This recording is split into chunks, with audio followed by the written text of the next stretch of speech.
Security challenges in Edo State's police command, such as cultism and kidnapping. It was very clear that community inclusivity and collaboration with both state and non-state actors was the way to go. Barely 2 days of my assumption of duty, I hit the ground running by visiting the north and central senatorial zones of the state to see for myself all the identified flashpoints with prevalence of kidnapping and other heinous crimes. Without wasting time, we immediately engaged critical stakeholders to map out proactive strategies to curb these challenges in the board. These strategies, which are being reviewed from time to time, have yielded considerable results, and that is why I have called this.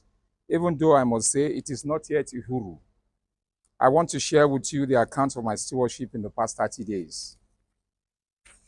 Our collaborative and proactive strategies have led to the rescue of 37 kidnapped victims in daring operations which involved technical intelligence from my intelligence-led policing outfit. This includes, the victims rescued include the PDP chairman who has just been released, the PDP chairman of Esan West.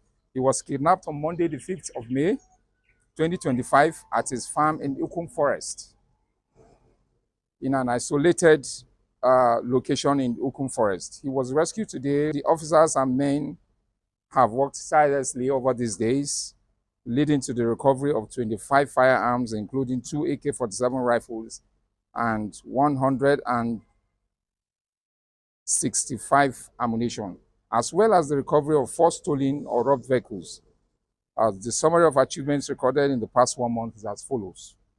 We have the recovery of 2 AK-47 rifles, 1 La Mark rifle, 3 police pistols, 3 English pistols, 1 Beretta pistol, 4 single-barrel guns, 1 automatic pump-action shotgun, 3 locally made pistols, 1 locally made shotgun, 1 Beretta pistol magazine, 110 rounds of ammunition, 34 live cartridges, 1 Mercedes-Benz GLK 300, 1 Toyota Hilux truck, 1 Toyota Highlander, 1 hijet minibus, 2 snatch motorcycles, 1 Dagger, 1 iPhone 16 Plus, and cash, the sum of 150,000 naira. The suspects arrested include 95 suspected cultists in arraigned before the court on varying charges, 12 suspected kidnappers, most of whom have confessed to different kidnapping incidents in Edo State, including Benin City, 5 suspected armed robbers. The number of persons rescued, as earlier stated, at 37. We shall sustain the engagement with communities because this has yielded good fruit. Bush combing operations across area commands and divisions, intelligence-led raids will continue at flashpoints, and high visibility policing, among other strategies, with a view to preventing crime in the state. We promise to continue to make use of this information for the safety and security of the state. I encourage all stakeholders to continue cooperating with the police as we strive to surmount the security. That we are on top of this situation, even though, like I said, it's not yet Uhuru. We have been engaging stakeholders, different stakeholders.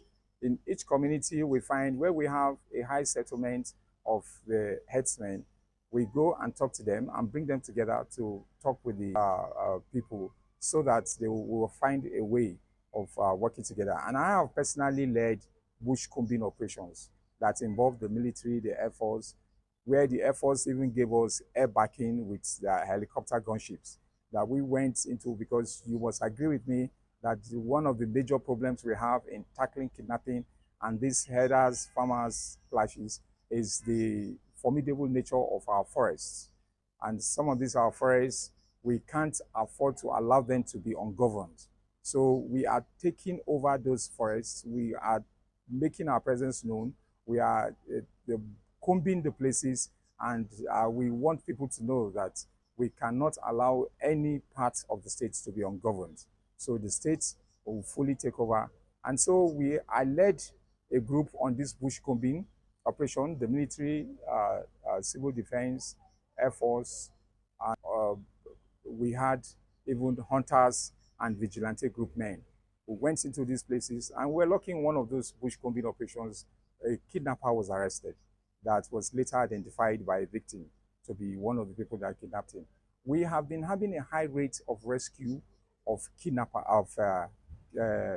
victims, hostages.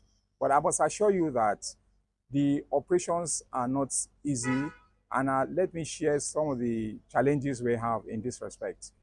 Whenever a kidnapper takes the victim and we go after them, because we have been going after them now, we are not allowing them to just take their victims and go anymore. We've been going after them into the forest, and whenever we do that, sometimes we're lucky to come across them. And when we do, we find it difficult to fire at them because they use their hostages as a human shield.